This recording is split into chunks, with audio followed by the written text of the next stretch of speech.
And joining us now for the latest on the Gaza war and to try and understand what's planned for the near future is Jerusalem Center for Public Affairs Research Fellow and journalist, Yoni Ben Menachem. Yoni, even How though... are you? Happy New Year, Yoni. Now, I want to start... To you too. Thank you. Now, Yoni, even though we're on day 87 of the war, Hamas still has rockets. You know, they were still able to pull out a major missile attack on New Year's Eve. What does that mean in terms of their abilities? It means that the IDF is working on the ground, but there are still, I would call that pockets of resistance in different areas in Gaza Strip. And I wouldn't be surprised if there will be more attacks. This is a long war, and we have to be very patient with the IDF. They are working very thoroughly and cleaning the area from rockets and from shafts of tunnels and from tunnels. It's going to take a few months until this thing will be over. And this is a war of attrition, not only in Gaza, as you saw before, the Houthis in Yemen. This is a war of attrition against Israel from several fronts, not only from Gaza. Definitely. Now you're saying really what's happening there. What is the strategy for the war? I mean, the IDF announced it's pulling many reservists out of Gaza these days. What does it mean in terms of the strategy? I mean, are we moving away to maybe smaller operations rather than major combat in Gaza, what we saw till now?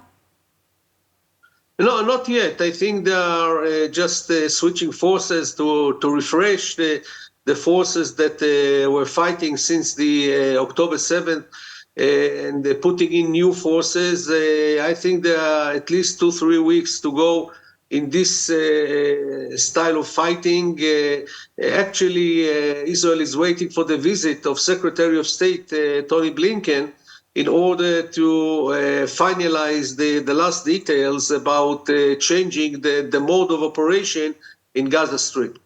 So really, Secretary of State Antony Blinken, he's been to Israel a few times since the start of the war. I mean, the U.S. is pressuring Israel. They were talking about January at first to really reduce the war in Gaza. What do we know about what he's going to say right now in Israel? Well, you know, we are still in the beginning of January. January can be also the end of January. He is coming to see what's the latest about negotiations about another prisoner exchange deal. There are some positive signs that maybe Israel will be able to make another deal with Hamas. Not a final deal, but the release of a few dozens hostages. And is going to discuss with the Israeli political echelon what is called the day after the war. What kind of regime Israel wants to see in Gaza Strip. As you know, Prime Minister Netanyahu objects the American proposal that the revitalized the PA will be ruling the Gaza Strip. The PA support terrorism, and Israel doesn't want the PA to control there. And it will try to find some sort of an agreement between or understanding with Netanyahu about the nature of the future Palestinian regime in Gaza Strip. Yes, Yoni, now the hostages, which we're all waiting to see back home. We're hearing of, the latest Qatari suggestion. What's the latest on the hostages right now?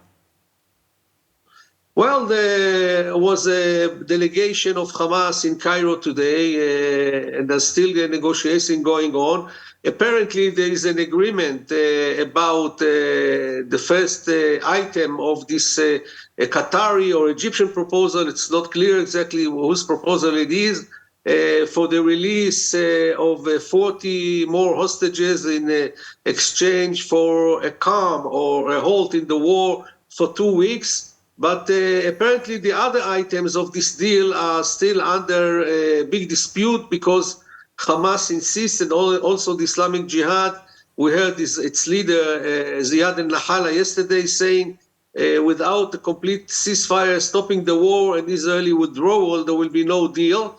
So we have to see how things will develop. Israel is putting more military pressure in Khan Yunis area where Yahya Sinwar is hiding, in order to try to convince him to agree for this deal. Yes, not only that, I mean, some voices in Hamas are saying no pause of the war, full pause of the war, no hostages, and that's a concerning part. Now, I want to ask you about you said 7 fronts, it's a multi-front war, no doubt about that right now. A little bit about what you see will happen in Lebanon and with the Houthis in the Red Sea. The U.S. is clashing with them there right now. What do you see in those 2 fronts? Well, starting with the Houthis, I think this is the more difficult front because they are executing the Iranian orders, and Iran wants to escalate and continue the blockade, the economic blockade on Israel. So I think that we might see an escalation on that front, and the Americans are getting ready to strike a few Houthi targets in Yemen, trying to teach them a lesson for the attacks. On the front in South Lebanon, I think that Israel is waiting for the arrival of the American envoy, Amos Hochstein, who is carrying a proposal with him to try and mediate between Israel and Hezbollah for a ceasefire. But I wouldn't hope too much about that front either. Because eventually the Hezbollah is also executing the Iranian policy exactly like the Houthis, and but still we have to wait and see what will come out of the. Definitely. Yeah. Yoni, thank you so much for joining us today, and Happy New Year. To you too. Thank you very much for having me.